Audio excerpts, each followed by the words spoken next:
People of Guinea, my dear compatriots, I address you this evening with gravity and deep emotion. This is a man hardened by trials and injustices who speaks to you. A man worried about the fate of our country, which is gradually extinguishing the hope, dignity, and future of our children.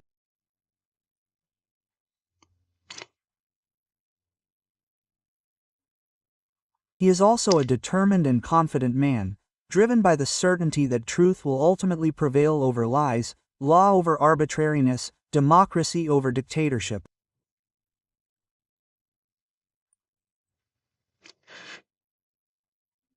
I do not speak only as a politician, but as a citizen, a son of this nation, wounded but standing firm.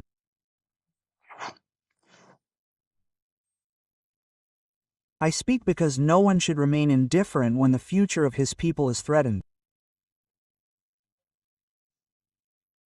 September 5th should have been a founding date.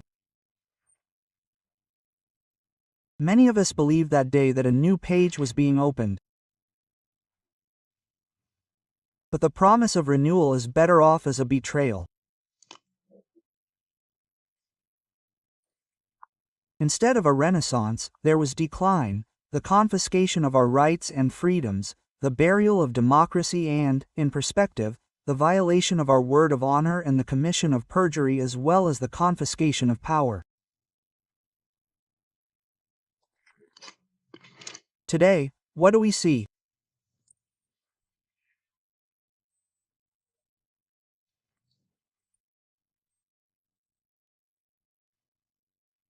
Unpunished assassinations of young demonstrators, prisons full of political detainees, symbols of a regime that fears freedom, enforced disappearances, suspicious deaths in detention that have never been solved, closed media, silenced voices, citizens deprived of their rights in a country where the state has become the main source of insecurity, an intolerant military power that concentrates all decisions and stifles any voice of dissent.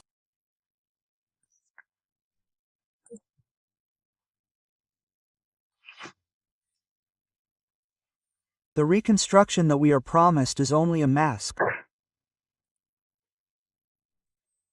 It hides the seizure of power and public wealth by the leadership team that lives in insolent opulence. Our infrastructure is deteriorating and the people are sinking into poverty. Yes, Guinea is experiencing economic growth driven by the mining sector.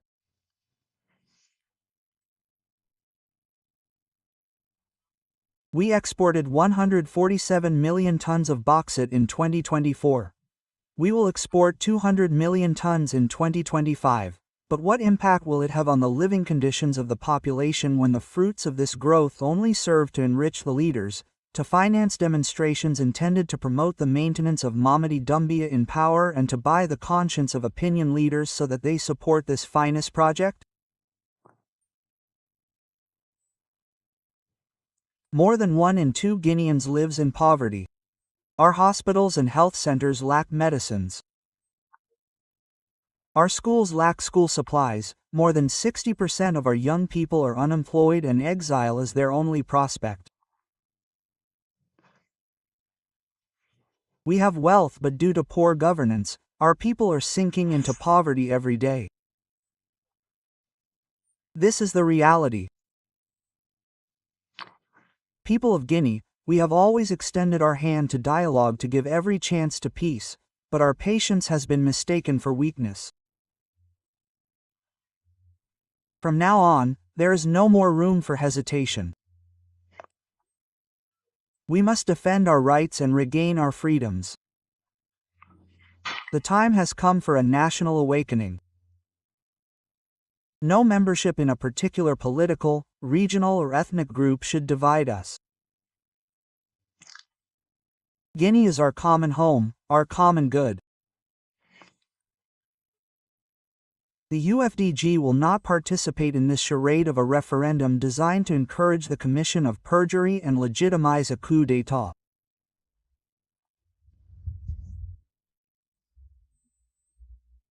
We invite all FDG activists, all Guineans who are committed to democracy and freedom, to stay at home on September 21st and therefore to abstain from voting.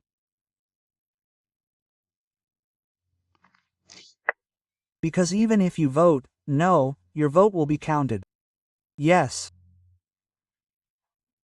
So do not join in this theft of Guinea's suffrage.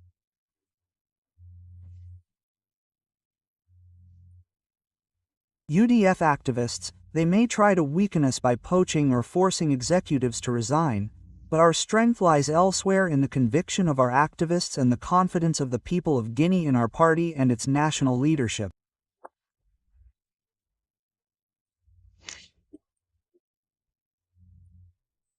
Like so many Guineans, we have withdrawn our trust from the CNRD and its president, guilty of betraying their oath and plundering our rights and freedoms.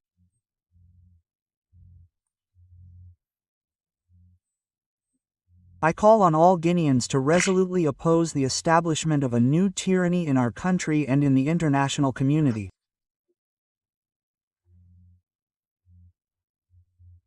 I say do not be complicit in the group's desire to confiscate the sovereignty of the people and to freely choose their leaders. Do not support a sham democracy. Understand that there is no stability without justice, no lasting peace without freedom. My dear compatriots, resistance does not only mean refraining from participating in the electoral farce of September 21, 2025.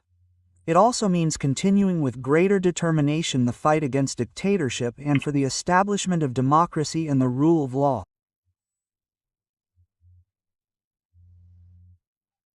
Our ambition remains the construction of a Guinea reconciled with itself. A Guinea of justice where the law applies to all. A Guinea of freedom where every citizen can express themselves without fear or risk. A Guinea of opportunities where our children can dream, learn and succeed in their own country. We will only defeat dictatorship through our unity and determination as well as our spirit of sacrifice. Because history teaches us that brute force always ends up collapsing before the strength of convictions and the determination of the people. I extend my hand to each of you. I believe in our common future. I believe in Guinea. Together, we will build a country where freedom, justice and dignity are not promises but realities. I am not fighting for a position, not for a particular group, but so that every Guinean, rich or poor, young or old, can live free and with dignity in our Guinea. This is the fight of my life and I will assume it to the end. Martyred people of Guinea, stand up. Stand up for the dignity of our people. Stand up for the future of our nation. Stand up for a free and democratic Guinea. Yes, I believe in this Guinea. I believe in you. Together, we will win. Long live Guinea. Long live the Republic.